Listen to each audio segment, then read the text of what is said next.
Alright. Can you guys hear me? Can you guys hear me? Oh, whoa, whoa! That's not it. Hold up. I gotta put this underneath it. Hold up. Let me cook. Boom. Can you guys hear the music now? Let me see here. Let me see. Can you guys hear the music? How's the music? Higher, lower? Alrighty. God, it's been a while. Holy. Edging. Oh my god, I'm about to edge. I'm about to edge all over, bro. Oh my god. Boys, we are back. Finally, dude. I haven't streamed in about a month and a half or something like that. It's been so long. It's ridiculous. Oh my god. How's it going, chat? Higher? What? Okay. I'll go a little higher with the music.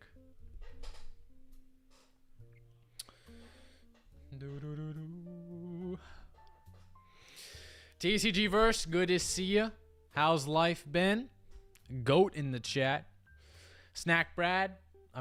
Snack Brad. What the fuck? No, Snack Bread. Holy shit. Good to see you, homie. Oni Life. Always a pleasure. I love you, Poppy. Pokefan, also good to see you. Shinyvert with the $1.99. Thank you, Shinyvert, for the $99. 99 cents, sorry. I love you, Pokebear. I love you so much. The Comic Collector, also good to see ya. Do I need to make you some new music that works? Don't worry. Don't worry. It should be good now. It should be good. I mean, is it? Is it good? I don't even know. I can't even hear it. People are saying higher. Do I have to make it higher? Okay, let me see here. You know what? I feel like you guys are like bullshitting me. Hold up. I need a... I'm feeling like I'm being lied to here. People are saying higher. Actually, do I have to make it higher? No, I think it's good. Okay. You guys are joshing around. Who do you think you are? Did I miss anything? Can you start over? I literally just started. Like, you did not miss anything. The only thing you missed was me having some technical difficulties. That's it. Maybe a tad bit is very subtle. I hear it now.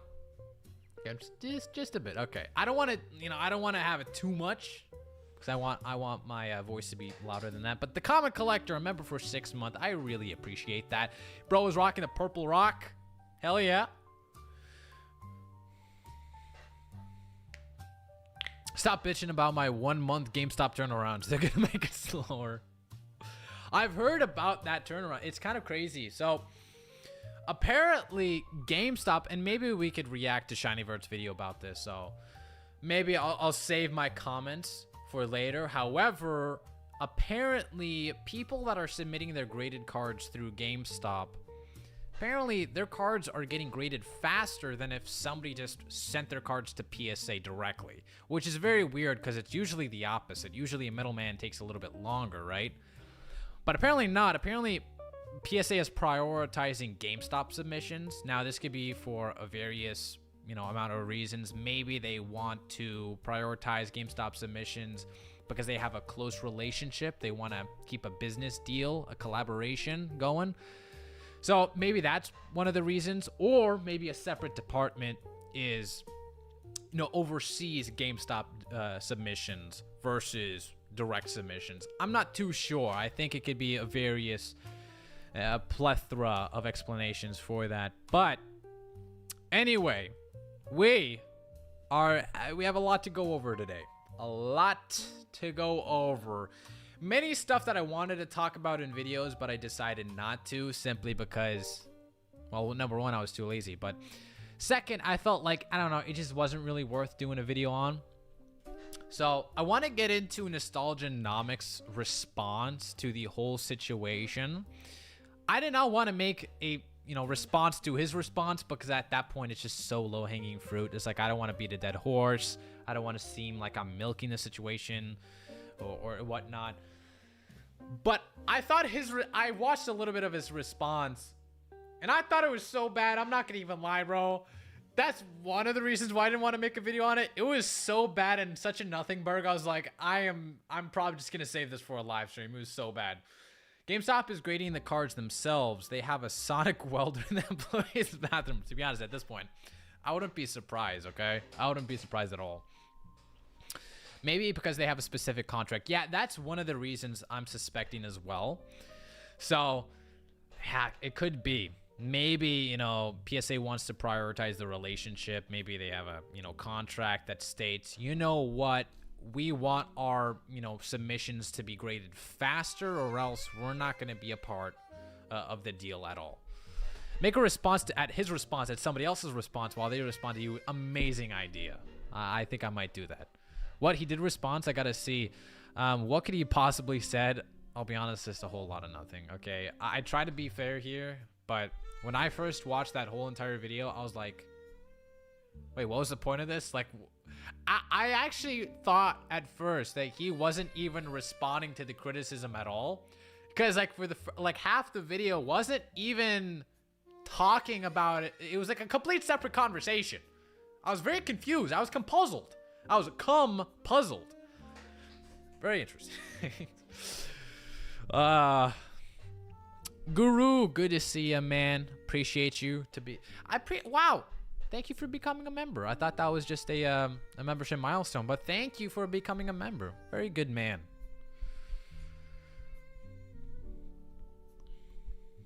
Going to look, my man. Got to do some stuff first. No problem, Gonzo. Appreciate you coming here. No problem. Pokemanic Nostalgianomics is honestly brain rot. I mean, like, here's the thing. Like, this could be just a biased perspective, because at the end of the day, the people that are avid dislikers, I won't really say haters, but people that are critical of Nostalgianomics, they don't really watch his content that very frequently. The only time they watch his content is when he gets himself involved in some sort of controversy, and then it's very easy to hate him even more from that point. So I feel like many people don't really have a good grasp of his content and his opinion overall. So I will say that I think he does have some good advice for people that are wanting to invest, but that 5 to 10% are so abhorrent, it really kind of discredits a lot of the actual good opinions that he has when talking about investments. That's just the truth, okay? If you say 99% good stuff, but in that 1% you say everyone should kill themselves, you know what? I have a feeling that people are going to discredit all that 99% good. That's just how things are. That's an extreme example. I'm not saying Nostalgianomics is that level. I'm just extrapolating and formulating an extreme example to showcase why people often ignore Nostalgianomics 90% good.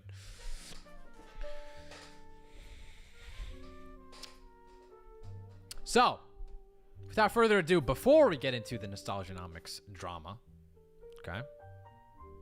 His channel is just like Danny Phantom, but worse. I would say Danny Phantom is actually a good person. Like, okay, I'm not gonna say Alex is not a good person too, because that's, unfair. I don't know him. Okay, I kind of restrain myself from doing that. But I will say Danny Phantom, I've actually talked with him in person as well, and man, he is the most kindest, most caring dude ever, bro. Like, he is such a nice guy. And sure, he might say stuff that I don't agree with completely, but I will say for a fact, and I'm pretty good at deducing a person's heart when I meet them person to person, face to face. He is an absolutely kind soul, a very kind soul. Nomics made a few dollars scalping, now thinks he's a guru. I mean, yeah, I will say, I do find his kind of business model a little bit suspicious. And I talked with other people about this, but he has a rip and ship while he's doing investment content, it seems very counterintuitive because the whole goal of investing is to keep a product sealed, correct? Long term, or keep it sealed altogether, okay?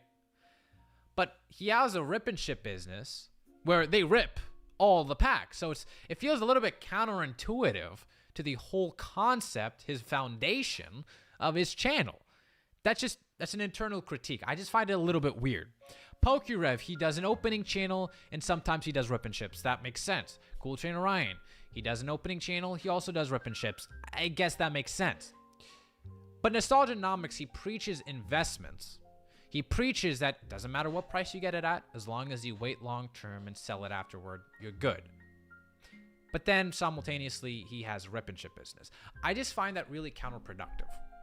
And it almost seems like he doesn't really cares about what he preaches, in my personal opinion. That's one sign. I'm not saying, for a fact, but it definitely does suss me out.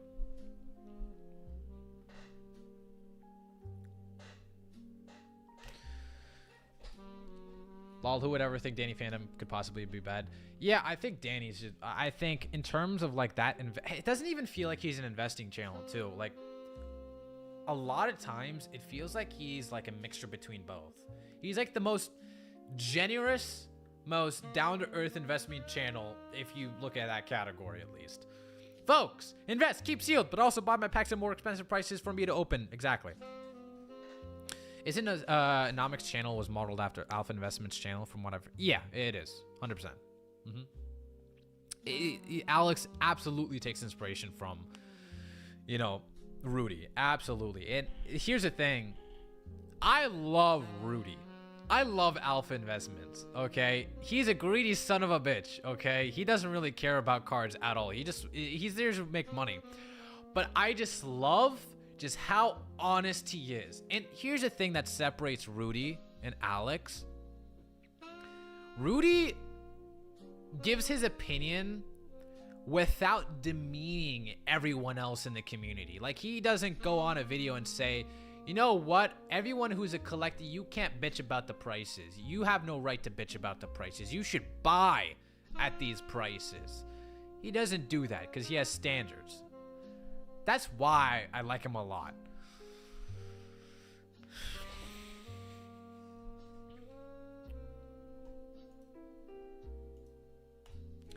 All right. Let me just really quick. I totally forgot to do this, but I have to shout out that I'm live on Discord. I could do it on Instagram too, but I don't care. Like, it is what it is. I'll just shout it on my Discord. So, guys, make sure... by the way, if you guys want to join my Discord, feel free to do so. It's down in the description.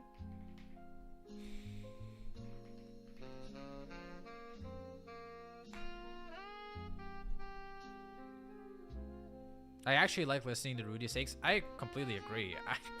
There was a certain point where I would religiously put him on at night before I go to sleep, and I'll be like, have the lights turned off, my phone right next to my pillow, and I would be like, just with my eyes closed, listening to Rudy at night. I'm like, yeah, Rudy, yeah, and then I just slowly fall asleep. It's great. It's not even because he's boring too. It's because, like, I don't know. It's like ASMR. I have no idea why I do that. I appreciate you, Ryan Tran, for, shouting out everyone. You a homie. W's for Ryan in the chat.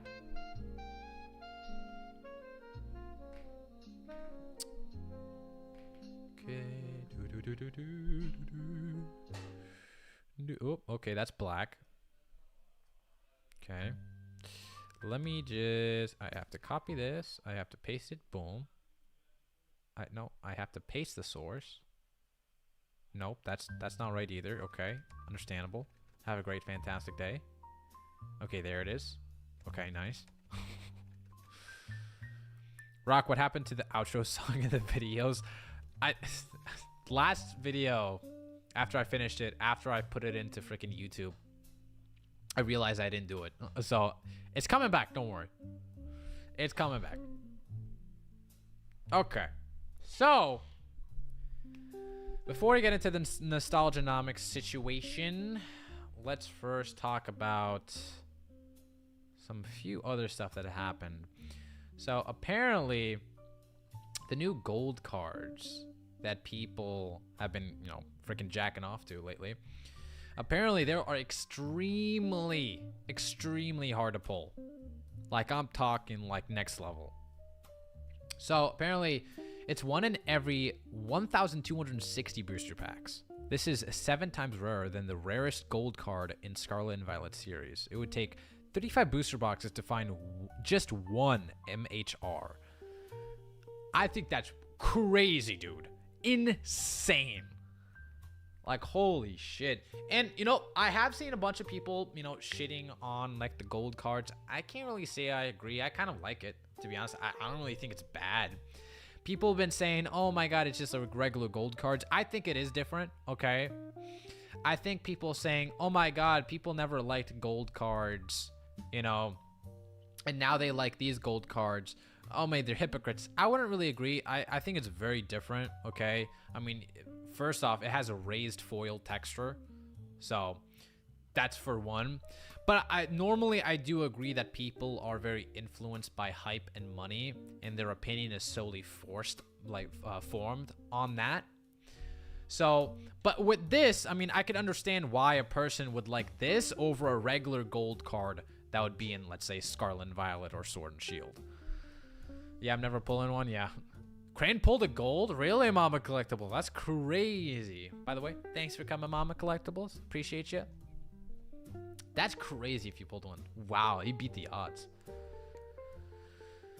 And this Marshadow card especially have been going up like crazy in price. Opossum Bud made a video on it. But to kind of like summarize everything, this card is what, like 80 bucks right now? Which I thought is just weird. Now, this is a perfect example of people just not really caring about the card at all. They just want something to, you know, pump. Okay, this was just one of the victims of the pumping and FOMO and hype. Let's be honest here. People are not all of a sudden Marshadow fans, okay? If you want a good-ass Marshadow card, okay? People says, okay, but this is the first time we got a good Marshadow card. Okay, buddy. You think so?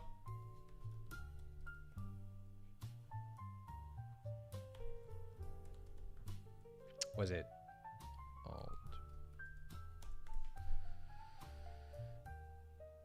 This is one of the best Marshadow cards of all time. In fact, one of the best cards of all time. By the way, holy shit, 280 bucks. God damn. That's crazy. I remember when this was like 50 bucks.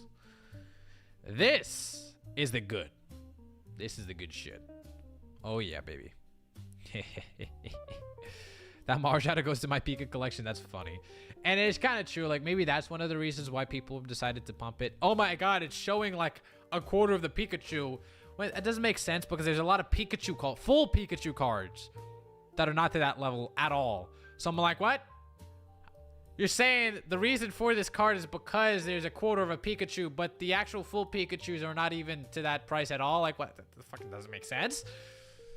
But I mean, like, I guess that's one explanation. Not gonna lie, not a fan of tag teams. Okay, I'm gonna ban you. Okay, you're banned. Just kidding. Oh, you're not a fan of tag teams. That's a hot take. That's a real hot take. I gotta say, 22 bucks only for this. Damn. Honestly, I think now is the time to buy some SARs or SIRs. I think it's a good time to buy, to be honest. Very good time. All right, moving on. I mean, it's so peak, bro. It's so fucking peak. Like, oh my god, dude. It's so good. I want this card so bad, but it's so expensive.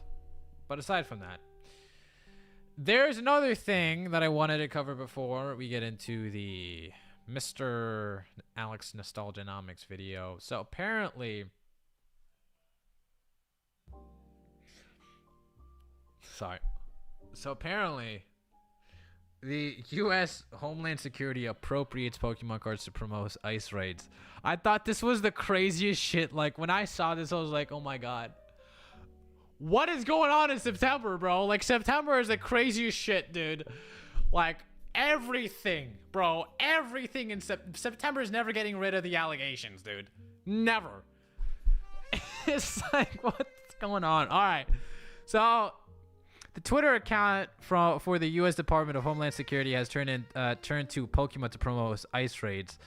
Yesterday, the agency tweeted a video of raid footage intercut with Pokemon opening theme caption, "Gotta catch them all." The video has drawn online criticism for using a kids franchise to promote a controversial government incentive.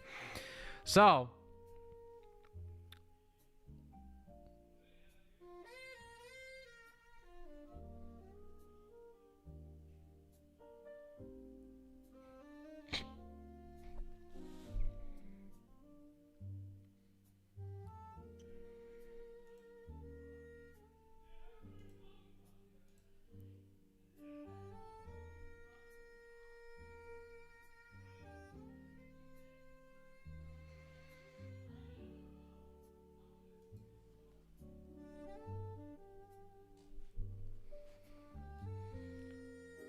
oh my god.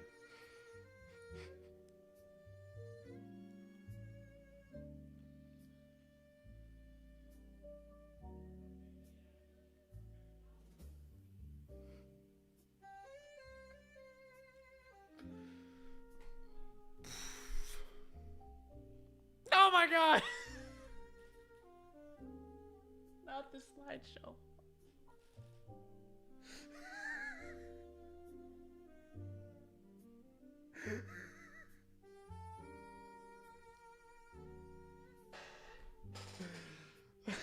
Not the slideshow. Oh my fucking god, dude. Oh my god. Bro. That's fucking crazy, dude. Not the slideshow of custom cards. That's crazy. Is this real or not? No. Like the actual account for Homeland Security posted that. Like the actual account. Yeah. That's pretty fucking crazy. Homicide, Bro. Oh my god. Okay, I'm not gonna even lie, bro. I'm not gonna lie. This is the funniest shit ever, bro. So I listen to people saying like, oh my god, you dehumanizing the people. Like, bro, these are murderers and pedophiles. Like, I don't really care about too much. However, I will say that they are definitely in a lot of trouble with the Pokemon company. Absolutely. They're absolutely cooked. Nintendo's coming for their ass, and they have so much evidence to back it up. Like, it's insane, bro. They're cooked. They're absolutely cooked. I mean, like, TPSI response to Homeland Security's Pokemon video says permission was not granted. In a rare move, TPCI has issued a statement after the U.S. Homeland Security appropriated Pokemon content to promote ice raids. We are aware of the recent video posted by the Department of Homeland Security that includes imagery and language associated with our brand. Our company was not involved in the creation or distribution of this content, and permission was not granted for the use of our intellectual property. So, they have never stated that they're going to pursue legal action. However, I think it's pretty clear that they will, in all honesty. I do know that government agencies sometimes are exempt for a lot of the privacy and intellectual property policies. So I don't know really how that goes. I don't know how much ground Nintendo has to sue Homeland Security over this, because I mean, at the end of the day, it's a government agency. And Nintendo, in Nintendo's position, I know they're like $1 billion company, but would you want to sue a government agency? I think the more reasonable thing is just to ask them to like take it down, just to get it over with. So I don't know. I don't know if they're going to pursue a legal action. I wouldn't be surprised if they do. But this was the craziest shit ever. Bro, I gotta say, I can't lie, it was kind of funny, bro. Like it took me, got me off guard, bro. It caught me off guard so much. Like, goddamn. But I was crazy, dude. The U.S. Government agency, not a Japanese one. Big difference. Yeah, so that's the thing. It comes into kind of like a gray area, right? So I don't really know like how stuff are going to proceed, in all honesty. So back to watching Fishy. Hey, Broly Pulls, good to see you. I think Pokemon, if Nintendo really wanted to sue, they have pretty good solid amount of evidence, to be honest. So I think it's something that's definitely on the table. Let's see. Anything else on Poke Beach? Anything else on Poke Beach? Nah, I think we got pretty much one of the most important stuff. I mean, we have the new Chinese, you know, boxes. Oh no, that's not Chinese. That's Japanese. Never mind.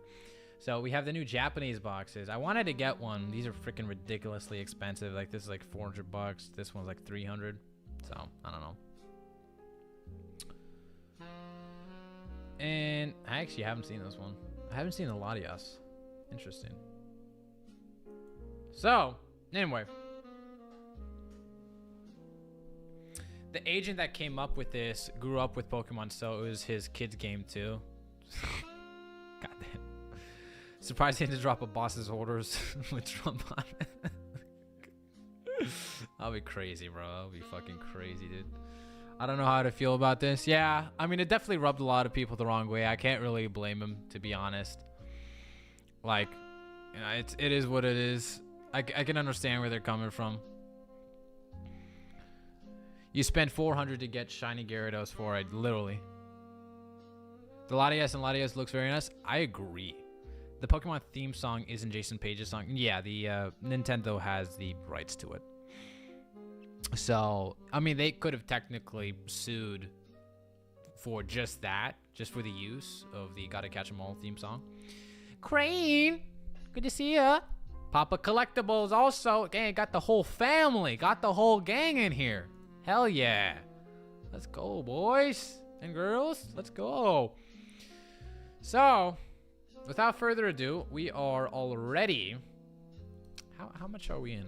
Like 20 minutes in? I think 20, 30-ish. Anyway, let's have a little bit of a lookie at Nostalgianomics recent video.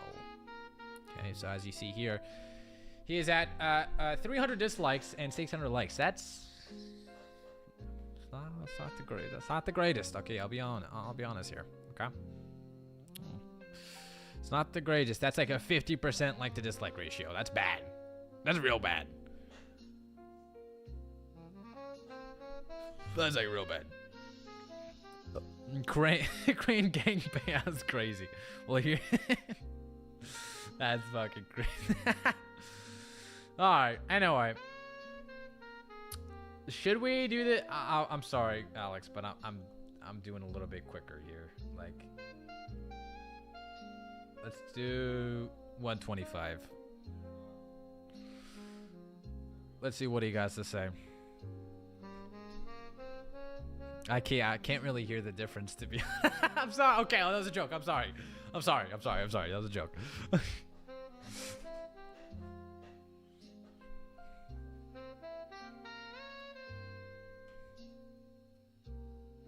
Clicks dislike. Okay. Okay.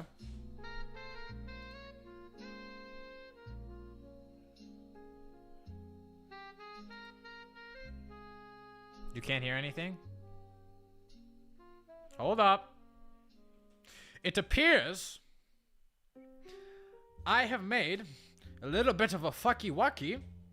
I have to turn on the desktop audio first. Oh, very good. Yes. I appreciate you, chat. Wow, this is much different. Okay. This is the reason why I said that I can't really hear that much of a difference between like the sped up voice and the real voice is this. Like, listen. Folks, welcome back. Today, we are going to have a good old-fashioned market talk. And I can't hear the difference. I'm sorry. I'm going to do my best to explain to everyone out there how investing truly works. That's the funny shit. I didn't even do that on purpose, too. That's so funny. Best thing Alex has ever said. Oh my god. That's funny. Especially when it comes to this hobby. So sit back, relax, hope you learn something, truly hope it helps. First and foremost, when you talk to any single person out there, why is it that no one can tell you what they bought their 401k, mutual funds, or index funds at? You ever think that's fishy? Why does no one? I think some people could, to be honest. But just gotta write it down. Know the exact price point that they bought all of their investments at? Why is it that in Pokemon, everyone is so worried down to the penny what price point they get in? Or down to the day, what is the exact right day to buy? Because at the end of the day, it's a hobby. A mutual fund, the 401k, is meant to be just an investment, period. The moment you mix a hobby, passion, happiness, collectability with investment, people are going to be hyper-focused on the price point they buy that. That's just a very... I feel like that's common sense. I mean, like, it's like, why is a car not a plane? Have you ever seen a car fly? That's a little bit suspicious, huh? It's a little bit suspicious. Why ever you see a car fly? Maybe it's because it's not a fucking plane. I'm sorry. But when it comes to every other investment out there, could be real estate, could be the stock market, could be cryptocurrencies, could be precious metals like gold and silver. It doesn't matter. And those people average in. Those are completely two different things. Completely two different things. They continue to buy day after day, week after week, month after month, year after year. And when you ask them how their 401k is performing, how their investments are performing, they tell you how the portfolio has performed in the year, 3 years, 5 years, 10 years. They tell you their average returns. They tell you how much their money has compounded. They don't tell you, well, I bought this fund that's 37.69 and it turned out that was the exact bottom and it only went up from there and I'm a genius. They don't tell you that. Because guess what? Because it's an investment. It's only an investment. There's no enjoyability. There's no passion. It's not a hobby. So people have no need. And by the way, Pokemon has a thing called MSRP. It's a flat rate standard price for what products should sell for globally, or at least domestically. So a mutual fund, 401k, they don't have that. So if people are paying double market suggested retail price, they're obviously going to bring that up. Why don't they bring that up for a 401k? Because it's non-existent. They don't really care about that. I also bought it next week at 38.12. And then they bought it the next week after that at, 37.84. They bought it the week after that at 39. Week after that at 40. And they bought it on the way up. They bought it on the way down. They bought it everywhere in between.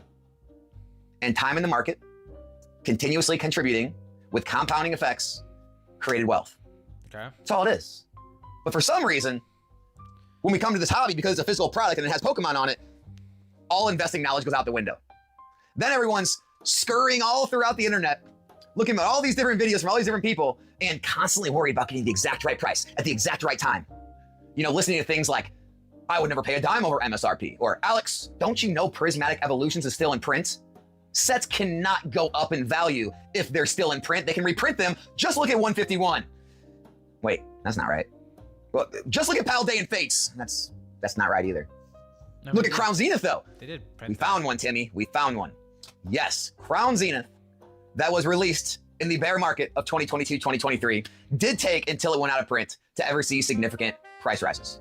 You got it. But does that discount everything that's happening now? Does that discount the fact that 151 packs are $16 and they're still in print? Paldean and Fates packs are still $14, $15 and they're still in print?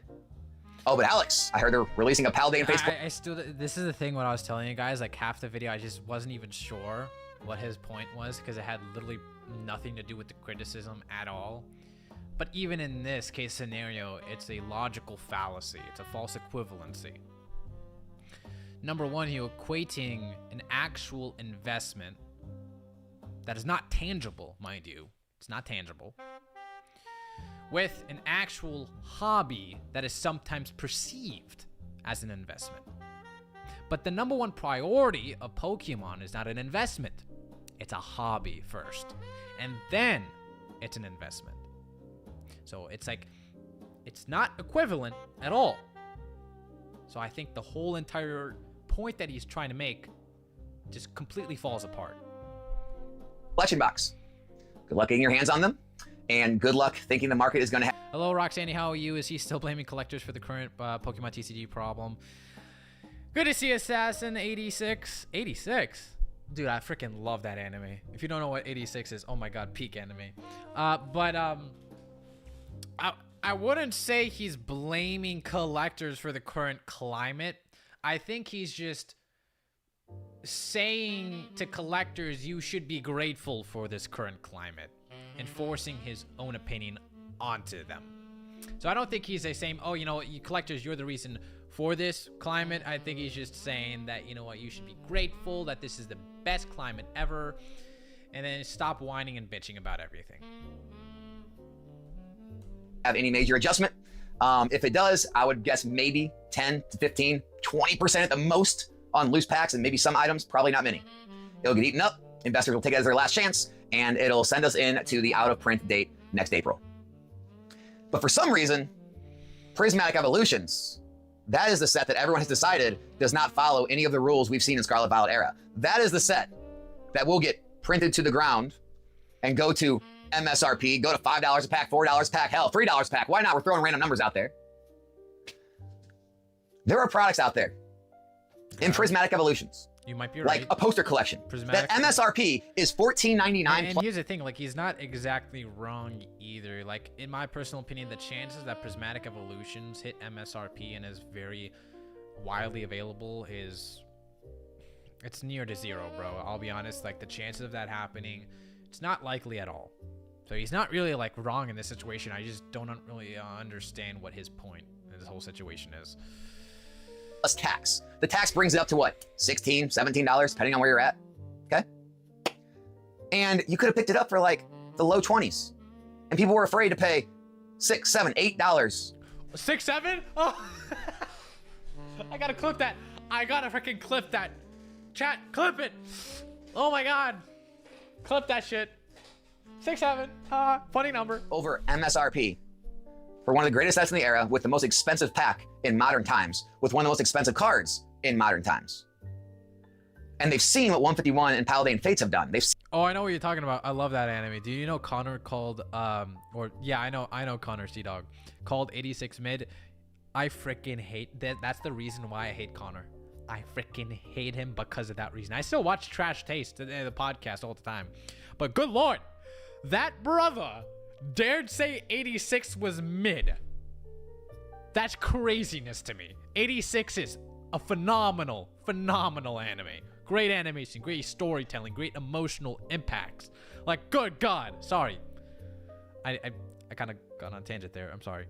Back to the video. Sorry, chat, but Assassin, I know what you're talking about. Seen what Crown Zenith has done. And so the only thing anyone is even disagreeing about is time frame. It doesn't matter if you find the people who are vehemently against me and against investing and hate that things go up in value. Even those people will tell you, every corner of the internet will say, well, yeah, Prismatic Evolutions will be $15 a pack again, but not this year, not while it's in print. But if you say, well, what about 3 years? What about 5 years? They'll say, well, yeah, obviously. Obviously, if you took a stock on Wall Street and you said, hey, we can buy the stock at $8 to $9 a share, and in 3 to 5 years, everyone guarantees and agrees it's going to be $15 a pack or $15 a share. What do you want to do? Buy it. What do you mean? Get as much money as we can in that. You kidding me? But because we're in Pokemon, no one wants to invest. They want to be day traders. Alex, I don't know. If we can get another reprint, I may be able to get a pack 50 cents less, $1 less. I understand what he's trying to say, but why is he trying to say it? It's like, I don't understand. Chat, am I going crazy? Do you guys understand what he's trying to intertwine this point into the controversy that he got himself involved in? Is he just trying to say that any person that criticized him for his take is a crying wiener baby? Is that what he's trying to say? It says, you know what? You don't invest properly. I don't know. Because it almost sounds like he's trying to teach somebody how to invest. But at the same time, that has nothing to do with any of the controversy that he got himself involved in. I don't know. I'm confused. I may be able to pick up a bundle for $5 less. I'm gonna wait. Maybe they're right, maybe they're wrong. Maybe they should just dollar cost average in, continue to buy up, buy down, buy everywhere in between, and then in 2, 3, 4 years, when the same thing that's happened every other time happens, you'll be happy you own this stuff when it's $15, $20 a pack. Honestly, you can't even find many people out there that disagree that Destined Rivals is not going to be a $1,000 booster box. They just don't know the time frame. 2 years from now, 3 years, 4 years, 5 years. Most people agree it's going to be there. Yeah. And so you're only worried about the exact right price, the exact right time. How long is it going to take? Okay. Why don't you ask that in your 401k? Okay. Why don't you say? Okay, so I think I finally understand what he's trying to say. So he's basically critiquing that people are focusing too much on MSRP, and that's his. And the reason why he bring up the 401k is because why don't you think about that for the 401k, but you think about that for Pokemon, which again doesn't make sense again, because those are two separate things. One is investment, one is a hobby, and second is an investment. So, but his whole deal, I think, is saying, why do you guys care about MSRP? I think that's what he's trying to say. To which, it's MSRP. What can I say? I guess that's my argument. It's MSRP. People want to get the product at the cheapest price. And it's kind of off-putting seeing something go from one price to double in such a short period of time. So they're like, what the fuck just happened? I was able to buy Pokemon boxes for half this amount just a short while ago, but now I have to pay double just to get the same amount of experience opening it. This is kind of weird. Again, I think he's conflating a hobby with investment constantly. I don't know. How long is the large cap growth fund going to be?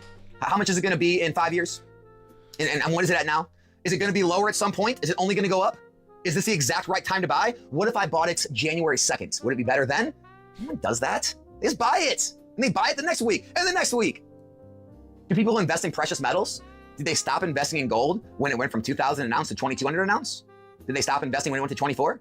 Did they stop investing when it went back down to 2,000? Did they stop investing now? Why do all the biggest crypto investors still? God, I just hate that analogy so much. Like, stop bringing that up, buddy. I'm sorry, Alex. Okay, I have nothing against you, but stop using the straw man argument. Okay, this is a false equivalency. You're equating a non-tangible asset investment to a children's card game and an adult card game that is meant to be enjoyed. It's a hobby. It's like, I don't know, man. Alex told us not to invest in Fusion Strike at $80 a box because there was no waifus in the set. Dude, I don't even remember that, Joey. That's crazy. We care about MSRP because... Oopsie. Why are they still buying? We care about MSRP because I want to open the set I want without a punch a hole in my wallet. Exactly. Like, that's why people care about the MSRP. It's like saying this. Why do people care that egg prices are double what they were a couple months ago? They're gonna they still need to eat the eggs, right? If you want to eat eggs, you're gonna pay double the price. Well, yeah, but like, man, I wish it was what it was back then. $1, I mean, 50 cents an egg. That was pretty cool. But now I have to pay $2 an egg. That's not very cool.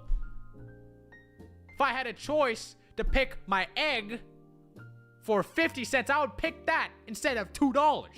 It's like, it's very simple, man. Very simple.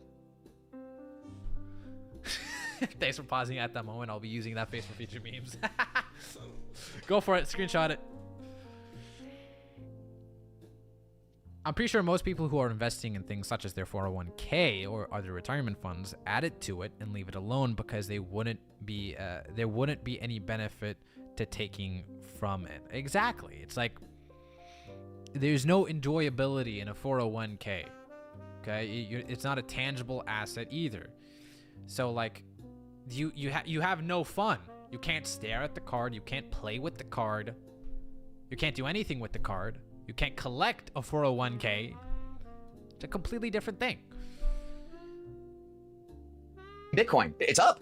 It's up near its high. You just don't know it yet. This is the best time to buy eggs. That was a good one. That was a good one. Why are real estate investors still buying real estate? It's all-time highs most of the country. Don't we stop here?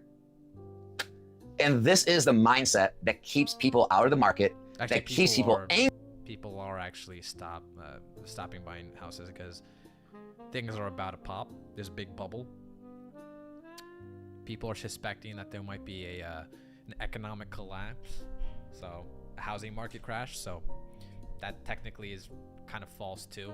It is a very bad time to buy a house. Okay, it's a huge, very bad time to buy a house. Angry that they keep missing out because they're worried about all the noise on social media. And the funny part is, the people making the most noise, they usually have the least skin in the game. They're usually the least successful, both in business, both in, their collection value, whatever it is.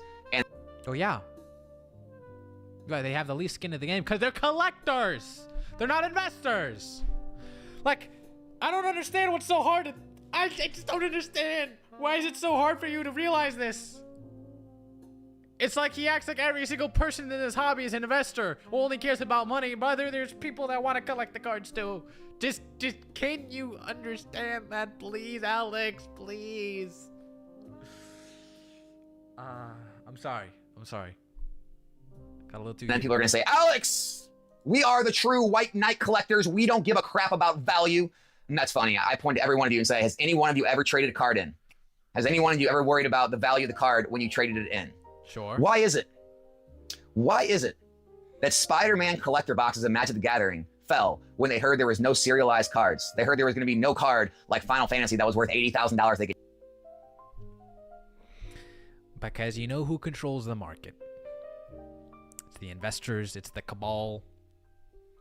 It's the people that are in power, that are buying thousands of boxes.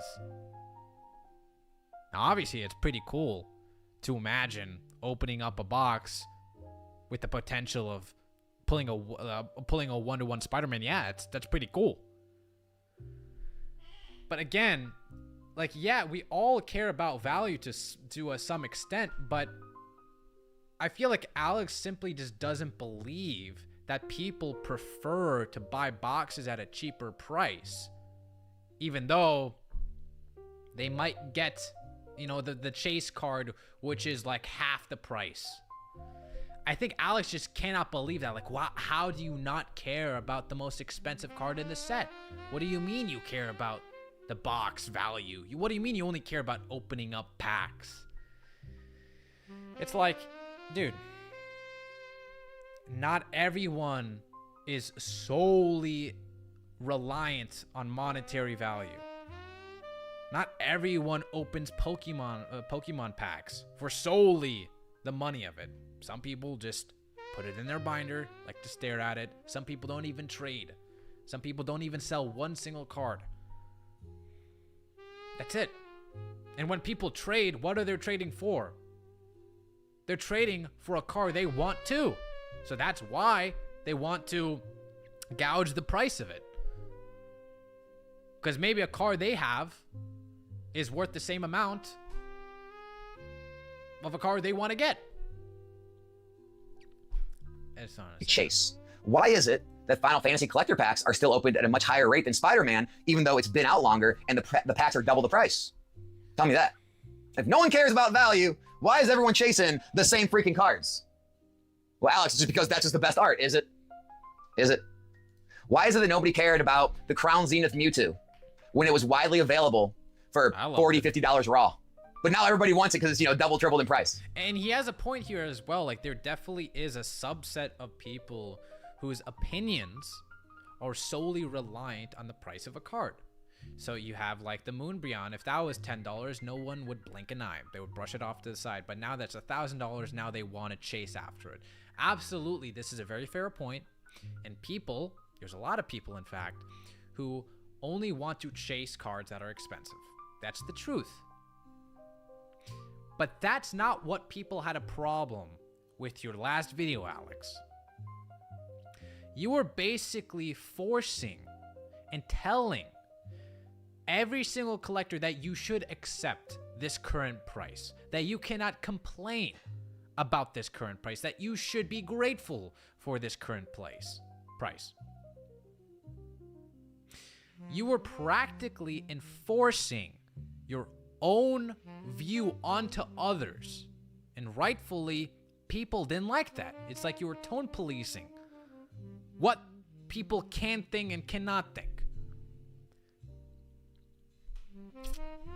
Why is that? Not because it's more valuable, right? It just suddenly became great. Guys, you're being fooled. You're being lied to. You're being led down this social media trap of wanting to feel holier than thou. You want to feel like you want to be accepted by people who don't like that things are expensive, don't like that things are valuable, and you're missing out on very real gains that you will see in all of these products over time. But like, and you're being led astray. Again, people don't care about the gains. They just want to collect the cards. And they'd rather buy boxes that are half the price than what they are now. It's just simple as that, man. Simple as that. They don't really care about the gains, okay? Maybe they care about value to some extent. Maybe they'll feel more excited if they pull a $100 card versus a $50 card. But the matter of fact is, their priority is to collect and have fun, not gains. And the quicker you realize that not everyone is solely with the intent of just making money, then the better off you have understanding the collector's mind. It's like, dude, it's really not that hard, okay? It's really not that hard to understand that some people don't want to make everything about money. By worrying about every little dollar and every little day that you might be able to buy something cheaper. Guys, if Destin Rivals, right? If in 6 months the box is 300, and in 1 year the box is 500, and in a year and a half the box is 400, but in 3-4 years the box is 800, in 5 years it's 1,000, 1,200, are you really gonna care that you bought it at 3, 4, 5, 350, 450, or are you gonna say, I'm glad I have a Destin Rivals box? They'll say, I'm glad I have a Destin Rivals box because now I can't financially buy that box at this current price. I'm glad that I have a box. I'm glad that I paid MSRP for it because now I'm not going to get a chance to open that box ever again because it's $700. Yeah, people care about money to some extent. They care that most likely they'll never be able to purchase those boxes or open those boxes ever again. With your stock market accounts, anyone that has 401ks or IRAs, I hate this example. do you care I hate this that you could have bought more shares of something when it was lower? Or are you happy that you continue to dollar cost average in when it was high, when it was low, when it was in between, and your money compounded for you? Because you didn't look at it every freaking day. You didn't look online every day worrying about this reprint, that restock, this person bought it for this person bought it for that. Did you just want to be involved? Did you just want to get your skin in the game and start making progress? 3, 4, 5 years, guys, is going to come and go like that. And all the petty bickering all of us do online about this product's better than that product, or this price point's better than that one, or reprints and restocks, the market's going to crash, the market's going to explode. All these different nonsense conversations are going to be out the window. And every single one of these boxes is going to be more expensive then than it is now. You're probably and right. all you're going to be saying is two things. I wish I would have bought, and I wish I would have bought more. And it's the same thing. Okay, now why would people say that? There are two categories of people who say that. Number one are the investment group who feel bad that they didn't buy it sooner at that price point because they lost out on money. And then there's another subset of people who mourn that they didn't buy it at that low price because now they don't have the opportunity of buying that box now because it is $700. It's one saying that could be completely different intentions.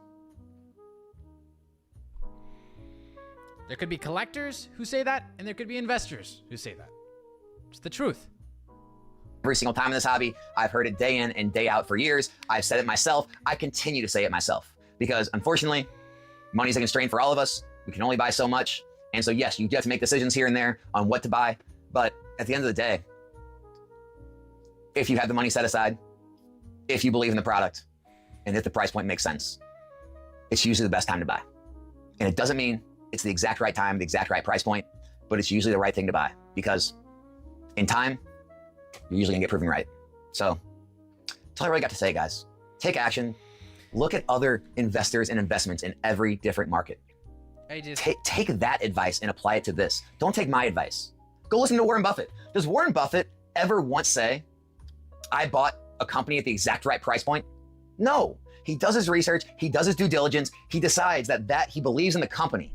And because the main incentive of a company, the main driving factor for a company is to make money. The main driving factor for Pokemon is simply to collect and have fun. And then some people want to make money. That's it. It's very simple. Very simple. Stop conflating, stop comparing a 401k, businesses, index funds, gold, silver, Bitcoin. Stop comparing that to Pokemon, dude. It's completely different worlds. It's literally like comparing a tomato to a watermelon. Or like a banana and an apple. Well, they're both fruit. Yeah, they're both fruit, but they taste completely different. But they're both sweet, I guess. But some people hate bananas and some people despise apples. Some people like one. Some people like both. It's like, oh man. I think this was probably one of the worst responses he has ever done. Is he giving financial advice? I mean, I guess. I mean, that's kind of like the whole point of his channel, right? Stock market is where you make actual money, yeah. He invests his money. He doesn't say, wait until the stock price hits 1564. No, he doesn't say that. They start averaging in shares because they believe in the company. And that's how it is for every investor. Now, you want to be a day trader, a high frequency trader on Wall Street? By all means, play the market, watch all the charts every day go up and down, try to buy here and sell there, do all that, have fun with it. But just don't, call yourself an investor. You're a day trader. You're a business. You're a flipper, whatever you want to be. And it's all fine. There's nothing against that. But to try to worry about all this day-to-day nonsense as an investor, that's why I don't get involved. I don't get sucked into all that because it doesn't affect me, right? People will say, well, Alex, what if they reprint Paldea and it does drop to $250? Okay, yeah. It looks like the rest of the video is just going to be like that. All right. Yeah, I think this was probably one of the worst responses he has ever done. Oh my God, my brain is being fried because that was such a stupid video. Oh my God. I'm sorry, Alex, dude. But you are completely missing the whole point, the whole criticism that people had with your last video, dude. And the amount of nonsensical comparisons that are not equivalent at all was just so infuriating in this video, dude. People, I'll say this again, very simply, people have an issue with the way you are tone policing and basically saying that other people cannot have an issue with this current climate, this current market, and people should be grateful for this current prices. That's what people had an issue with. It's very simple, man. It's like, I mean, I know he's watched all the creators that made videos on that, controversial video he posted. I'm pretty sure he watched all of them. So how does he still not understand the criticism? It's like, listen, I have nothing against people, investors that want to make money. You do what you want to do. But there are going to be people who want to just collect. Okay? So if I'm giving you the pleasantry of saying, you could do whatever you want, I want you to give me that same energy as well. I want you to say, hey, you know what? You could collect however you want. You could have a problem with these prices if you want. I don't have a problem with these prices, but feel free to have a problem with them. I understand why you're angry. But hey, as an investor, I don't really care too much about it. That's all he has to say, really. That's really all he has to say. All he has to do is just respect the collector enough to not say that you're not allowed to have a problem with this current market. That's all he has to do.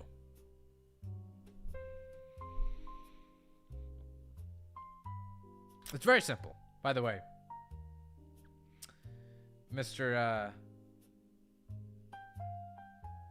Mr. Fang did this pretty funny picture. I gotta put that on. Frick. How do I?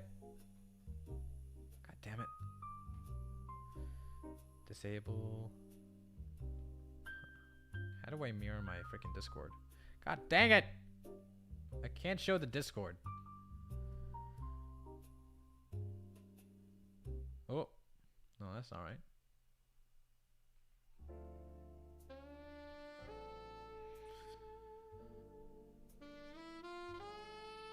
Fuck. Nah, I can't do it. But Fang made a funny video. It was like Mr. Krabs. It was so good. Oh man, I came at the right time. Yeah, we just finished the whole Nostalgianomics response. It was brutal, man. It was brutal. Good to see you, Kira. Good to see you. Yeah, it was, man. Actually, let me pull up what Fang did right here. I'll put it on my freaking phone.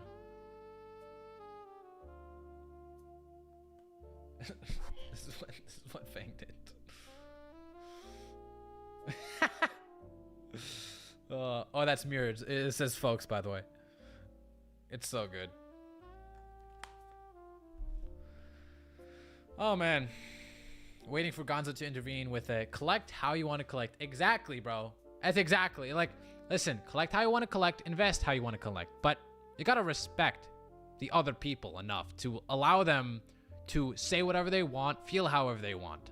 The moment you try to enforce your own standard and your own opinion onto others and say you are not allowed to feel this way, that's when people feel bottled up, they feel threatened, and that's when they retaliate. And that's why you saw a big backlash from your video. That's quite simple.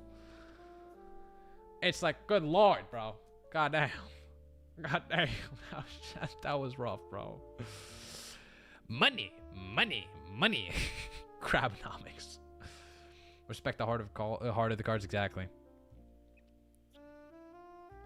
I'ma collect nothing but commons. Nobody better say anything. Hey, you do you, man. That sounds great. It's very economical, at least. I personally won't, you know, I don't really want to collect common cards, but be my guest. See, that's how you do it. A person wants to collect Vaporeon cards. A little weird, but hey, you do you. That's how investors should be with collectors, and that's how collectors should be with investors as well. It's like, it's very, just give us a common, just, all you have to do is simply respect the other person's opinion. That's all you have to do, okay? Now, in Nostalgianomics' case, I'm not going to respect his opinion because he's trying to enforce his opinion as the one all be all.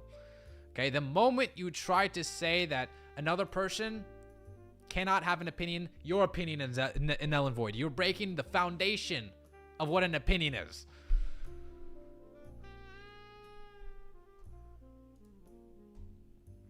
I gooned a blue Pokemon. Does that make me a collector or investor? More of a collector, I'd say. I'd call that a goon collector. Call that a goon collector. I still keep all the hollows and verses in a binder. That's awesome. No, speaking of which, of a binder. If you guys want to buy my Card Prison binder, it is down in the description down below. It is made with the utmost care. Not only can you fit top-loaded cards, as you see my Vaporeon binder. See, I'm a Vaporeon collector. Shout out Oni in the chat. He gifted me this Vaporeon collection. Not only can you do all these top, you know, fit your top-loaded cards. By the way, freaking, I love Unity Arena. And also this card, freaking badass. You could also fit irregular sleeved cards. Wow. Isn't that crazy? It's dual purpose. If you want to get yours today, go to cardperson.com or click the link down below. Use code Crane10. Exactly. Use code Crane10, boys. By the way, Crane, I did send out those two binders for you. One black, one white. Oh man, The Rock is a waifu hunter. Exactly. Hey, cum connoisseur. Oh, makes you a connoisseur, exactly. A goon, a goon connoisseur, a cum connoisseur, indeed. Ay, ay, ay. But anyway, what else do we have on the agenda today? Two binders, yeah, I got you one white, one black. Best of both worlds, just in case you feel a little bit sick with the other one, you know, and you want to switch things up, you know? I know how it is. Rock, I challenge you to an NNN. No Nostalgianomics November. That's funny, dude. That's funny. That's great. That's good. A Goonosaur, a guy from Crowd. That's good. You're the best. No worries, Crane. I got you, homie. I got you. All right, let's look at Shinyverse video. And then we'll call it a day. I'll try to do more streams. All right, let's see here. Let's react to the PSA situation. Okay, there's two PSA situations apparently. So apparently, there's this one where PSA caught grading GameStop submission faster, but I mean, it's kind of like self-explanatory in the title, right? Apparently, PSA is grading GameStop submissions faster. That's pretty much it. But this one, I watched half of it. I thought it was pretty interesting. So let's get this a little bit of a watch here. Make sure you subscribe and like Shinyverse video. Grading has a huge problem. There is video evidence of it, of these Let's do oh yeah, it's already 120. slabs being able to be clean cracked. Now, I recently did a video on this a few days ago, or well, I guess it wasn't a few days ago, 2 weeks ago.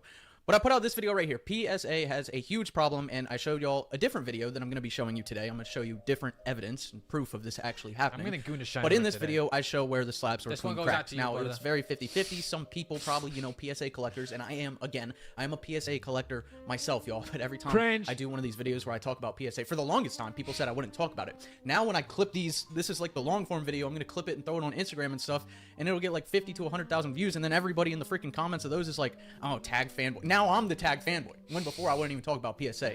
But anyways, To be in fair, that video that I put, technically both Tag and PSA would have the same problem, right? Because Tag had the situation where you could crack open the slabs very easily.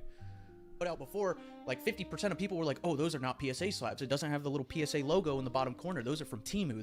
This isn't really real. And then a lot of people were saying that, yes, they have noticed that the slabs are more bendy now. Apparently, allegedly, what people are saying is that PSA has changed the slabs. I'm still waiting for my submissions to come back. When they do get back, make sure y'all subscribe, because I will do a video and I will test all this stuff fully, so everybody can know 110% what is going on with the slabs. But this one's crazy. Somebody uses a bottle opener and is able to very clean crack the slabs. I'm gonna show you a sped up video, and then we're going to look at somebody. Apparently, I haven't watched it yet. I like to watch things in real time. Problematic. Have, like, real reaction. At least with the tag but situation, you actually had to put some sort of force in it, and at least it would kind of like crack altogether. So like a bottle opener, that's kind of bad. He does like a whole tutorial on how exactly to do this and get the clean cracks. And again, if you don't know why this is bad, It wouldn't be opens grading the without door a to few lots issues and lots of nowadays, scams. exactly. Like you can switch out labels, It's you a can switch future, out not a cards. bug you out can- situations. It's bad for business. It's bad to see news. you, You Brian. don't want to see these companies be able to have clean cracks on the slabs. You want to see them splinter so people cannot open it up, reseal it, sell it like, a Poncho 10, $10,000 plus, and they can take that label and throw it on. There's a lot of different ways you can scam with this, so it's not good. But real quick, before we get into that, I got to tell you all about Collector. And if you don't have give the a Collector shit. app, you need to go download this, and you'll be entered to win that crazy giveaway. All right, Womp womp. giant shout out to I'm sorry. Collector's nice. I use it. Chris over on Instagram. He did send me this. I have to turn the volume off because I think it's like copyright music. But all right, this is gonna be the sped. This is the sped up version. He's using a bottle opener to I mean, look at that. It's easy. I went from know a this is sped Pokémon up, video but to this, and now I get the best of both worlds here. Hell yeah! Good to see a Crady Films. look how easy this is, and he's doing it with multiple slabs. You have the QR codes. You can check the QR codes in the bottom right corner. You do have the PSA logo on it. These absolutely look like real slabs. And then in a second, we'll check out the tutorial. I'll That's also read clean, the though. caption he wrote. Hell He said, yeah. "Forget the I mean, not Dremel. hell yeah, Use a but bottle that's kinda opener. clean, Don't though. use too much pressure and Kinda snap the corners, satisfying. or you're gonna have a bad time. Learn the technique from." He tags the guy that we're gonna check out. Credit to him. It's at ds17_collector. He got a tutorial on his highlights. Go check it out. But I mean, this is. Again, this is bad because you can scam so easily with this. You're getting all these labels. It is kind of all funny you have to because do the person that is doing this video, he's acting like, you know, this is a fun technique, guys. Little does he know, he's basically showing a bunch of people how to forfeit cards. It's kind of funny. It's like he has no idea. People are not going to use this just to resubmit their graded cards. You know what they're going to do with this. Come on now. It was hypersonic, press them back together. I mean, you probably could use freaking super glue and make it look legit. It's just not good. It's like, this is crazy. I've cracked a lot of slabs in my day, and they've always splintered. I mean, obviously, I've never tried this with a bottle opener, but you just need to be made aware of these things. Every single day, I'm seeing a new type of scam, like stuff that I've never seen. I've never thought about people being able to do this.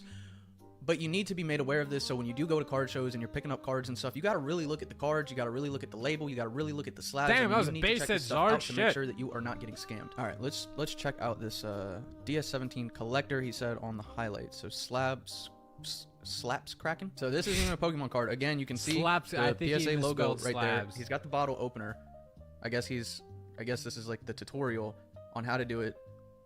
So I mean, it looks like he's putting this is in real time, so it looks like he's putting pretty light pressure on it. I mean, the thing was, the other guy who did this, obviously that video was sped up, but still, even in real time, it looked like he was flying through the slab. So this doesn't look like it would be a very complicated thing to do, which is, you know, that makes it more scary. I mean, he's got the thing fully in there. Corners came off, and that is a clean crack on a PSA slab. And now he has that label. That is extremely scary. And then the thing is, you know, he's like trying to help people be able to cleanly crack their slabs. So like, obviously you don't damage your cards and stuff. It's just like, you know, I don't like making these videos either, because it's going to make more people aware about this, and you're going to have those bad actors, those bad apples that will take this and probably use it for bad reasons. But also, I think the more people that you want to make people aware of the potential that people can do this, but at the same time, most likely you're going to make more people do this. So it kind of like, I don't know, it kind of balances it out, right? You can make the argument that it does more harm than good to make a video about this, but it's content, to be honest. Like, I understand why he made a video on this.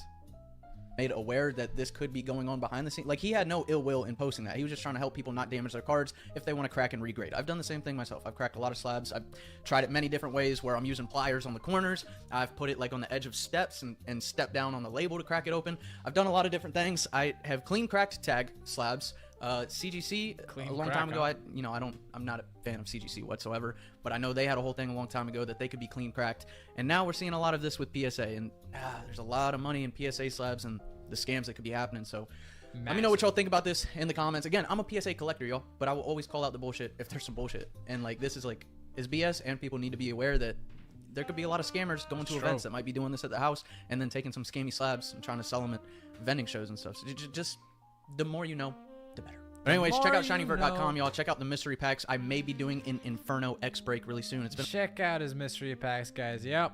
No, it's a tough situation, man. It's kind of a catch-22. But ultimately, I think it's, making sure people know about that this is a possibility is a good thing. Yeah, Rockshad is awesome. All my favorites coming. It's true, Landon. It's true. It's true. Speaking of which, of Mr.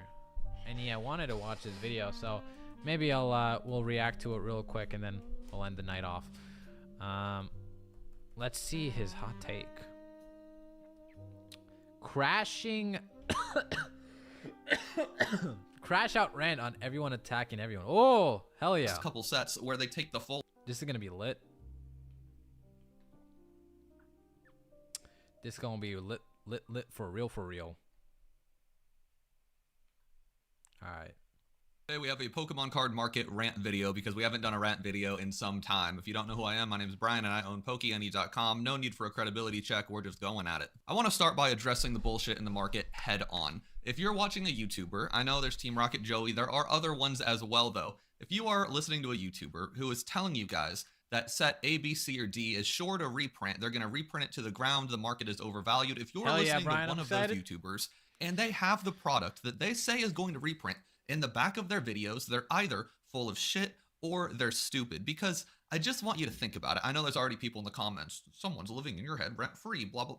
No, just think about it. If this Pepsi can, if I could sell this for $50 today, it's a limited edition Pepsi can, but I knew for a fact that in 2 months, this would be $10. Wouldn't it make sense to sell it for $50 so that in a couple months I could buy way more of them? Wouldn't that make sense? That's what's going on right now. That I does see it all make the time. sense. The good guy YouTubers. However, I will say that perchance the reason why people are bringing up reprints despite having a bunch of things in the background, it could mean that they're planning to hold it long term, like I'm talking 5 years after the whole reprints happen. And maybe they feel confident that despite having reprints, despite everything, they will continue holding this product long term. That could be one of the reasons. The ones that are for the people, on your side, the anti-hyper shills, they say these things about these sets that they're actively either buying or at the very least holding, and they say it like it's a fact, like you're stupid for buying them. If you could get full market price for something you paid less for, and you knew there was more coming, you would sell your shit now and buy the more later. True. It's so obvious. And I'm very good friends with Nostalgianomics. I agree with 99.9% of what he says. But the one thing I push back on, and that's him and a lot of other investors, is the idea that if you, take it 10 years into the future, you're not going to give a shit what you paid for it because, Mega Evolutions will be a $2,000 box. So who cares if you paid $300, $200, or $100 for it? I understand that to an extent when you're talking about massive investments, something I would do. Like I'll throw $200,000 on this set. But for the average normal person who only has, say, it makes $500 sense to laying buy around, a I do box you're think it's willing more to prudent invest to in at the at cheapest least price. try to time the market because if in 10 years you have one box that, who cares what I paid for? Or if you timed it a little bit better, year 1 through 9, you might have 5 boxes. So that's the one thing I push back on. It's like sometimes at least trying to time the market is better than going, screw it, it's all going to be worth $2,000 in the future anyway. But that's trying to time the market. That takes a little bit of skill and a lot of luck. What does not take luck or skill is confidently saying, this will be $10 in 2 months, but I'm going to hold on to this. That makes 0 sense. And you guys defend it. You guys are in the comment section licking the freaking boots of these good guy YouTubers who paid MSRP for this shit or $200 for a $350 Mega Evolutions box. And you're not questioning why they're not. I mean, I kind of agree and disagree with this. Again, because ultimately that could be one of the reasons why they were holding it and not selling it despite having a reprint is because they bought it at the very lowest. So they don't really care if a reprint happens. And in their mind, well, if I sell this before the reprint, is that the peak that it's going to get at? Is that the highest price that I'm going to get out of selling these boxes? Probably not. So maybe if I wait another 5 years after that reprint, it might course correct a little bit, go down. But after 5 years, will that box be double, triple? Maybe. So instead of selling off a portion now, what if I just hold off 5 years? And another reason why maybe people like to do, investment channels like to do videos about reprints is it could mean that they want to make the buyer aware that they might happen and that there might be an opportunity for them to buy it, to then invest and wait another how many years they want for the best possible gains, I guess.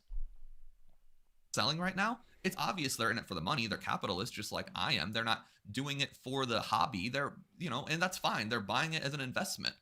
Sell your investment now and buy the reprint then if you truly think it's going to come back. It's asinine. It's so stupid. One qualm I really have with Team Rocket Joey in particular is every time he's wrong or it's so obvious that he made the wrong play, he just pulls the Slim Shady card and goes, oh, I was playing a character. I'm Team Rocket. Team Rocket's the bad guy. Well, Team Rocket can't be the bad guy when you either shill or unshill a product. That has to be consistent. You can't just play a character every time shit goes wrong for you.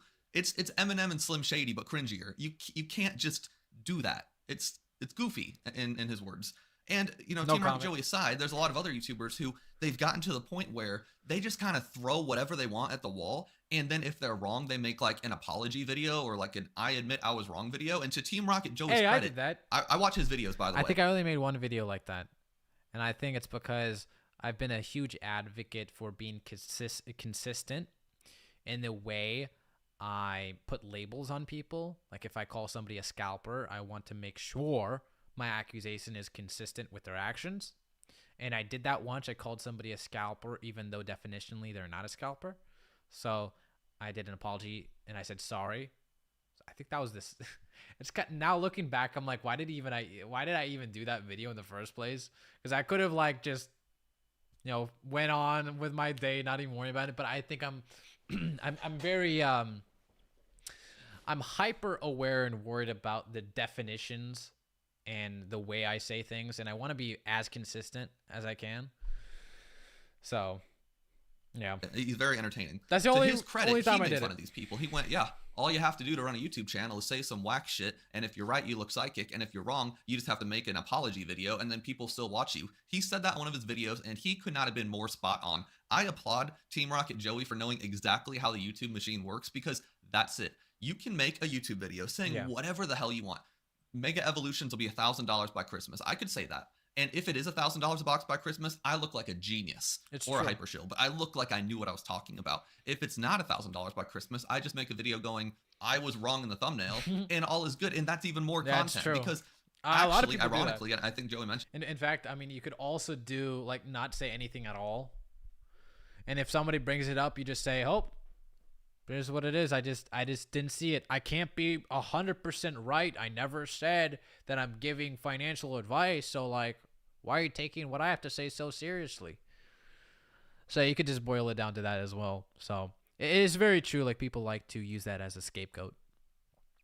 Don't worry. I cover legitimate apologies. They're absolutely not bad at all. Yeah. This too. When you say I was wrong in a thumbnail, more people click it than the original prediction. Now, I do think it's wise to admit when you're wrong. Don't get it twisted. I've admitted I was wrong many times. I don't think that's the problem. The problem is at this point, people are almost doing it on purpose. Like they are throwing shit at the wall on purpose, just knowing that they can say I was wrong and move on past it. Stop if you have investing an opinion videos about the Pokemon card market or anything else, you should at least try with all of your willpower to say the right information. You shouldn't consider, oh, well, if I'm wrong, I'll just make a quick video. That shouldn't be in your consideration when you're like writing up your script. If you mess up, admit it, but don't go into it going, man, it's collects. fine. Good to see you. Because that's the new model. That's what these people on YouTube do now. They just say whatever they want, and maybe they don't know, maybe they have no idea, maybe they're completely oblivious to it, but the people watching them actually listen to what these people say, and they make decisions based on that, and chances are the normals watching these. This is not financial advice, guys, as like 90 out of 100 people watching the video take his advice. It's just so funny. Like, I hate when, you know, YouTubers say that. This is not financial advice, guys. Oh, yes, it is, brother. Yes, it is. Okay, just stop. Okay, how about you just don't even say that at all? Maybe people say that because they're worried about getting in trouble if something goes wrong and somebody tries to potentially sue them long term. But like at that point, just don't even say anything. Just don't say that this is financial advice or not. Okay? If somebody's trying to sue you, I mean, you have so many outs, bro. Like, you're not going to get in trouble.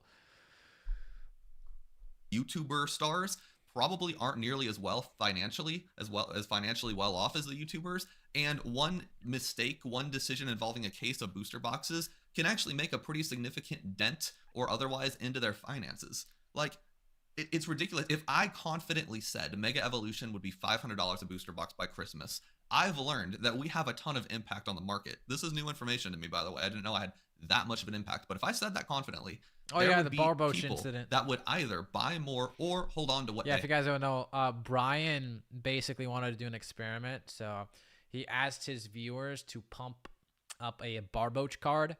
It's a common card, right? I think it went from like, I don't know, 12 cents all the way to like $1 or something. Huge gains. That's like 1,000% or something, or 10x.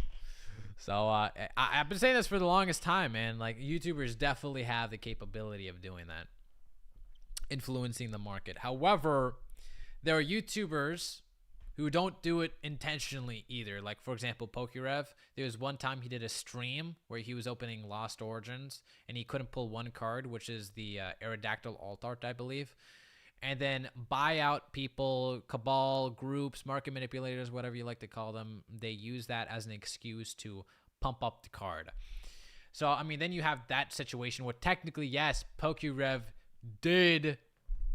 was involved in the price hike of that card, but he didn't do it intentionally, right? So that's one thing. I mean, like, but if a person that is not even doing it intentionally can facilitate the environment of a card spiking up in value, then if a person definitely wants to do it, the YouTuber is insinuating the audience to do it, then, well, yeah, that card's definitely going up. Have. If I said confidently, guys, my distributors got wave 2 and wave 3 and wave 4 coming, Mega Evolutions is going to drop down to MSRP. If I said that, ooh, Brian looks like the good guy. Brian's telling me to wait. Brian's saying MSRP is coming and don't spend all your money. Brian's trying to save me money. No, that's bullshit, because what would actually happen if I confidently said Mega Evolution would be MSRP by November is people, if they're smart, they would sell their Mega Evolution now at the top and just buy more later, right? If I, and by the way, if I had like 30 cases. Now here's like an investment like idea. What if they keep the boxes they got for MSRP in their collection or whatever as their investment, and then once that reprints happen, they buy it again. Boom. So now you have a bunch of your boxes that you got for MSRP. Your risk, or it's like practically no risk now, and now you bought it again after the reprint. Boom, you're making a bunch of moolah, money bunch of moolah, baby. A Mega Evolution back here, and I was preaching that they'd all go to MSRP, and I still held on to them. Do you see how that's bullshit? Do you see how that is just a lie? It's so obvious to me, and it's wild how people just haven't figured that out yet. Like, there are people making legitimate decisions, people with kids, with spouses, with debt, with college, with mortgages, with car payments. There are people making decisions that significantly affect their bottom line because of a YouTuber talking to them and also not doing what they are preaching. It is a sickness. It is an absolute epidemic of stupidity and hypocrisy and arrogance and all of the vocabulary terms. It is wild what people do and listen to on YouTube. And while I'm on the subject of ranting, let's talk about some other things that just bother me. Number one, the base set thing. Oh, Mega Evolution's a base set, therefore it's going to be cheap. I can't believe Mega Evolution's a base set and people are paying for it. I can't believe Mega Evolution's a base set and it's not it's a MSRP fucking yet. fire set, Guys, that's why. there have been, what, Sun and Moon, Sword and Shield, Scarlet and Violet. There have been 3 base sets in this like modern era of Pokemon. So Rock, what Vaporeon card are we pumping? Let's pump the Vaporeon blue trainer gallery from Brilliant Stars. Let's do that, boys. Let's shoot for 40. When people started making consistent YouTube videos on Pokemon, your test group, your test size on how effective base sets are is 3. Can you imagine if I opened up 3 booster packs of Mega and was like, oh, I guess there's no gold Gardevoir in the set after all? Your test size is 3. I realize Pokemon's been around for 30 years. I realize there have been other base sets, but for all intents and purposes, the YouTube machine started at Sun and Moon. That's when 99% of YouTubers and people in general started seriously investing in Pokemon. I would argue Sword and Shield, actually, but that's neither here nor there. So when we just go, oh, Mega Evolution is a base set, therefore it's going to be cheap. Why? Where's the logic behind that? Because 3 times it happened to be kind of the case. That argument drives me crazy. But even like those 3 times, like eventually those base sets went up in value over time. So like at that point, like, yeah, I'm gonna buy this for MSRP. Oh no, it's gonna go up only 25% in 2 years, not the 50%. It's just kind of funny. Almost as crazy as the gold card thing. Everyone's like, oh, all of a sudden people like gold cards now. All of a sudden gold cards are That's cool. what I'm saying. These aren't gold cards. The Lucario No, and I Gardevoir, literally they are just said cards this. that are colored gold. Thank you. I literally just said this in my stream. I shit you not, word for word, Brian. Oh my god. So true. So fucking They are true. not gold cards as you are trying to present to Yes. the audience. Gold cards in the semantics of PokéTube are the ones from the past couple sets where they take Thank the full you. art, Oh my copy and God. paste that art onto a card and color feel it so gold. That cathartic is right now. what you're talking about. The semantics do matter here. Yes. These cards that are gold are completely unique arts, completely unique textures, completely Facts, different dude. rarities. So They true. are not the same. So this idea of criticizing people for liking these gold cards, acting like they're jumping on the bandwagon, jumping on the hype train, it's such bullshit. These are unique cards that have never been done. If you have a red Toyota Camry from 1967 and a red Ferrari, and you like the Ferrari more, you're not so jumping true. on the red car Oh my God. bandwagon. The Ferrari is a different car than the So Camry. true. It's so ridiculous hearing this criticism for people who like the Gardevoir and Lucario cards because they're jumping on something. It's bullshit. There's so much bullshit right now on YouTube. And while we're attacking dumb takes on YouTube, let's just go it's to the going next all one out. here. Damn. The hate for GameStop. There's a ton of videos on GameStop, and a lot of the hate is valid, especially the hate where PSA cards are disappearing because employees are stealing them. What I don't quite understand is there's a few YouTubers who are criticizing the GameStop membership statuses. Like, if you're a GameStop member, you get twice the amount of allocations compared to normal people. What's a GameStop membership? Like $5 a month, something like that? And you're I angry don't really care about the they're GameStop selling memberships. They're trying to profit off the hype. I don't give a shit about that. They're trying to profit off the hype, God forbid. And then in the same video, they're sponsored by like Notify, which you have to spend, I don't know, $7 to $10 a month to get just notifications on allocations. How can you justify sponsoring a notification platform that gets people more product in theory, but hate on a membership program which gets people more product guaranteed? That's a very good point. It's hypocrisy. It's ridiculous. And by the way, that's true with everything. Sam's Club has a membership service. Costco has a membership service. Are we hating on those because you have to pay to play? Like, membership services are things. There's probably YouTubers who criticize GameStop who have YouTube channel memberships, who have paid Discords, who have some kind of paid subscription or sponsor a paid subscription other than Notify. We have to stay consistent. It's ridiculous to criticize a certain thing but then profit on another one. If you think memberships are bullshit, but I still think what GameStop did like yesterday or 2 days ago about the whole freaking calling people scalpers thing is the most freaking hilarious shit. There is one thing that I forgot to mention in my GameStop video is that, as I was saying, how GameStop is so hypocritical in this instance because they're saying somebody else is a scalper even though their actions are kind of scalpy too. So I forgot to say, or one of the big, like over MSRP scalping incidents that they got themselves involved in was when they partnered up with Whatnot. And not only were the packs selling for like $11 after shipping, brother, I kid you not, they lied about it being MSRP. The streamer who was in charge of doing this GameStop X Whatnot live stream, the streamer flat out said, yeah, guys, it's MSRP, even though it's $6 with $5 shipping. And they limit it to only one per person. So it's not like you could compound multiple packs and only pay $5 shipping. It's not like you get 10 packs and $5 shipping. No, you're forced to pay another extra $5 for every time you buy one pack, meaning this shit's not MSRP. It's not. It's $11. In what world is that MSRP? So the fact they're saying that, oh my God, these scalpers are so bad, brother, you are a scalper. You're a big scalper. Like, what is the internal critique of scalping anyway? Is to make money. Okay, fine. If a person is allowed to feel that other people should not allowed to make money. But you as a company have made tons of money. Your whole business model is to make money. So don't you think it's a little bit hypocritical if you criticize somebody else for potentially making money? Even though, again, the GameStop account, or rather, the account that GameStop highlighted in their scalper tweet, there isn't any substantial evidence that that person was going to resell that product anyway. So what the fuck are you doing? Huh? Makes no sense. Hate on Costco, hate on Sam's Club, hate on Notify. That was indeed hilarious, I know, right? Too.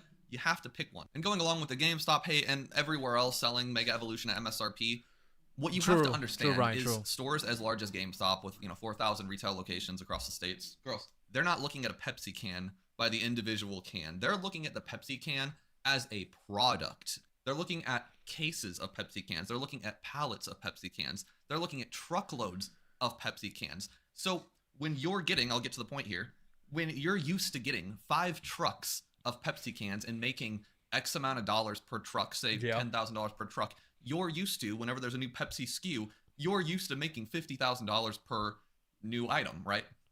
You're not calculating it by the can. You're calculating it by the gross revenue of that particular SKU. So now when company A, B, or C isn't delivering 5 truckloads of a SKU, they're delivering 1 truckload of a SKU.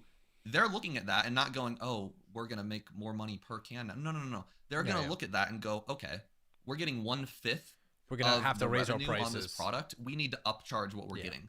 They're looking at it by the SKU, not by the individual product. They're getting 1/5 of what they used to get. Totally fine. To mathematically become even, they would need to. But then GameStop, I'm looking at you. Don't complain about scalpers if you're doing that, all right? Hey, you're allowed to do it. Capitalist society, all right? Good for you. We all want to make money, but don't bitch about scalpers, okay? It's so funny. I'm still cracking up about that situation. It's like the funny shit ever, bro. Oh my god. Charge 5 times what they normally An additional charge. $5 for every pack. Yeah. $600 for Not booster joking box. Now, either. obviously, that's not realistic, so they charge $200 or whatever it is. But these companies aren't like your little rip and ships, your little online stores, your little working in the basement like me. They are gigantic corporations who are not selling individual products. They are selling SKUs. They are selling truckloads. They are selling pallet loads. So that's why they're charging more, because they're netting way less. Yeah. Like, trust me, people Oopsie. in my position do not like the market the way it is, because we make so much money on booster boxes, but we're getting 1/10 of the amount that we should. There are And then you have to walk a very fine line where you don't want to overcharge crazy amount. Obviously, because you're getting far less quantity, you want to upcharge just a tiny bit because you're losing out on a lot of money. But at that point, you want to make sure you don't anger the whole entire community of people trying to get the product for MSRP. You don't want to deal with all that drama. So you have to walk a very thin line of, I kind of want to make a little bit more money since I'm not getting that much. But then I don't want to also have these collectors and people come at my throat and call me a scalper. So it's a very interesting thing. Pokemon Classics, good to see you, man. Hope you're doing well. Always a pleasure seeing you. Great content, great channel. Make sure you guys check out Pokemon Classics. of people. And Nostalgianomics, one of his suppliers we share, he's brand new. He's getting like 1 case of every new set, if that. I think when he started, it was like Stellar Crown, maybe a little before that, but he got half a case of that set. So even if he charged $1,000 per box, he only makes $6,000 or $3,000 in the half a case example. Don't you think he'd rather just get the normal allocation of 20 cases and make X amount of money on them, where you're netting more in the end and making more customers happy and staying at or under MSRP, making the internet happy, the court of public opinion happy? Don't you think he would prefer that compared to having to upcharge something just to make still 1/10 of the money? That's why companies do it, because they're not getting enough from Pokemon.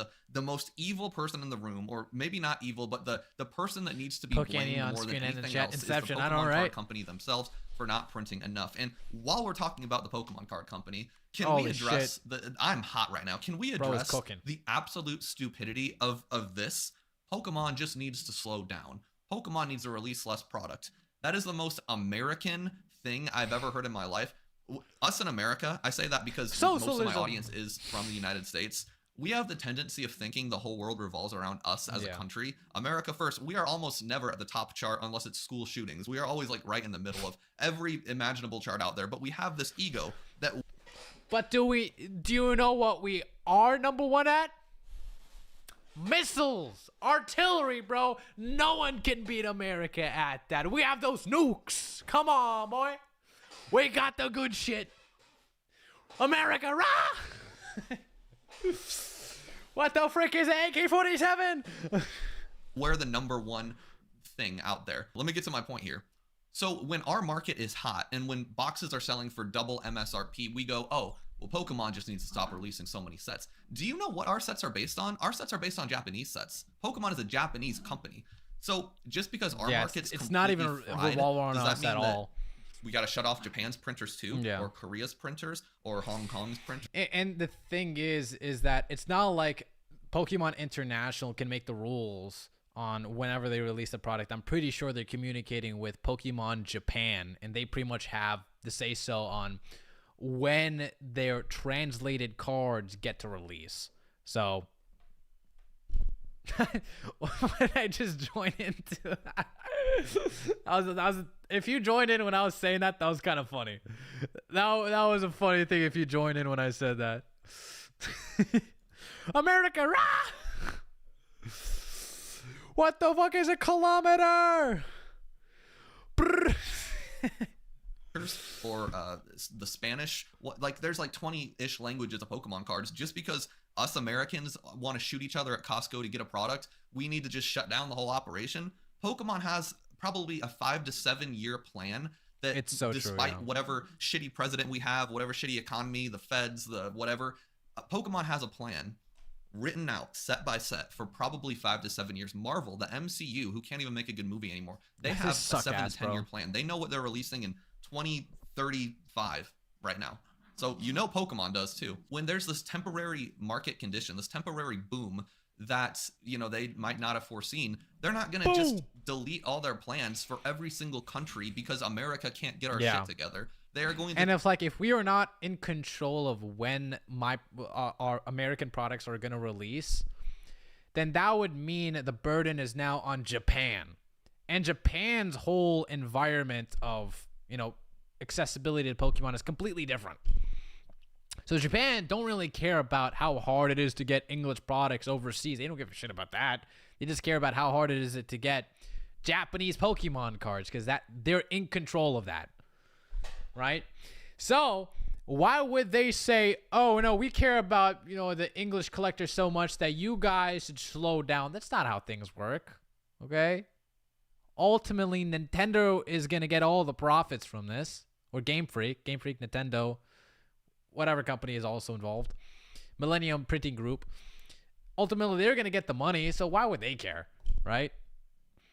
Stay the course until things settle down. They're going to try to reprint as much as possible, but ultimately, this is just how it is.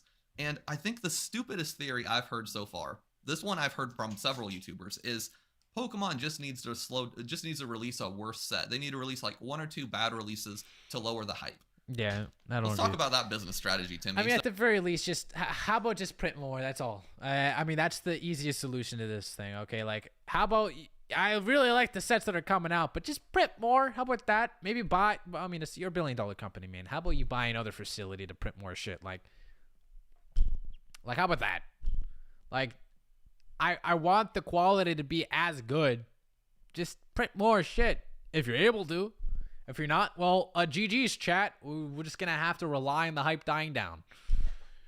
So you think a $160 billion company where a good percentage of their net worth is in the TCG, you think because you can't get your cards at a good price that they're going to purposely shoot themselves in the foot at the top of the market? They have never been stronger, ever. Pokemon has never been stronger than it is now. You think to appease you and your friends, they're going to purposely release bad product out there because socialism.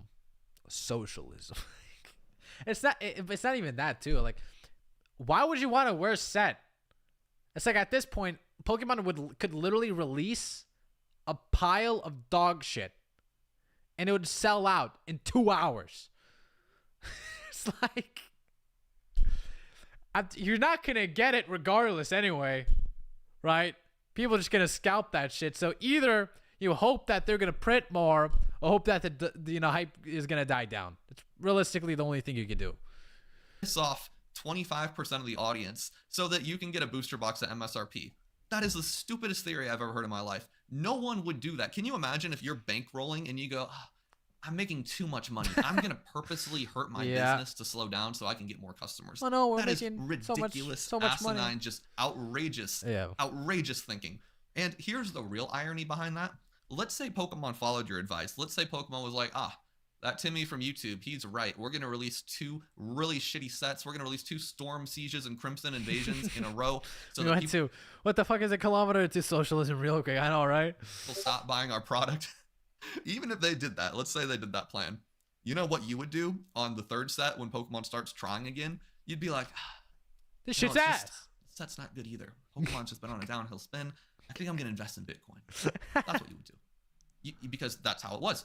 Battle Styles, Chilling Reign, Fusion Strike. I will use those, even Evolving Skies. That was $100. And those sets were peak, by the way. I will use those as an example. Those are peak-ass sets. Grave. Because for literal years, distributors could not get rid of those. Distributors called me with Paradox Rift at $80 a box because they had 20 pallets of it. God damn. It was cheap. It's the same exact shit that's in Paradox Rift now.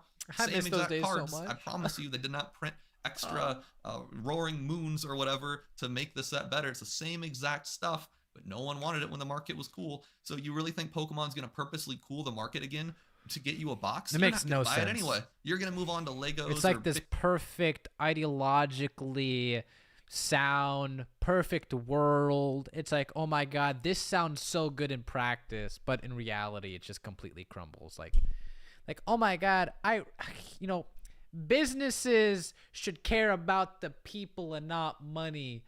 Yep, businesses are not going to survive. They're all going to quit, okay? If you don't have incentive, if you don't have money, the world doesn't work. How many times do we have to teach you guys this lesson, okay? That's just coming from a business perspective, okay? I'm not coming from this moral perspective. Obviously, it would be nice. You know, Pokemon boxes would be like, you know, $80, $90 again, right? But I'm just coming from this in a ideological economic perspective. Bitcoin or Ethereum or VFriends or whatever the hell else you want to invest in until everyone else on YouTube decides it's cool again in like the year 2028.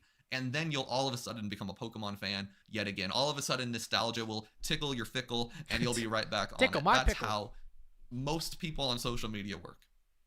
That's the rant of the century, ladies and gentlemen. I'll probably make individual videos on most of these topics because Milk my it, God, baby. the click farming would be just elite. But if you enjoyed this video, Absolute comment below, cinema. subscribe, visit my website, and buy my stuff at PokéDrama.com, and have a wonderful day. Don't call PETA on my dog fight ring here. It's fine. That was good. That was good. Good video. Oh my God, it's Alex. Oh, somebody look away. Too much truth in one video. YouTube is not going to be able to handle this one. I don't know. I felt like that was a pretty good video, to be honest. Like, I didn't really see anything controversial in that. Maybe the first point, I mean, there's some nuance to it I could see, but like aside from that, it's kind of like common sense. It's like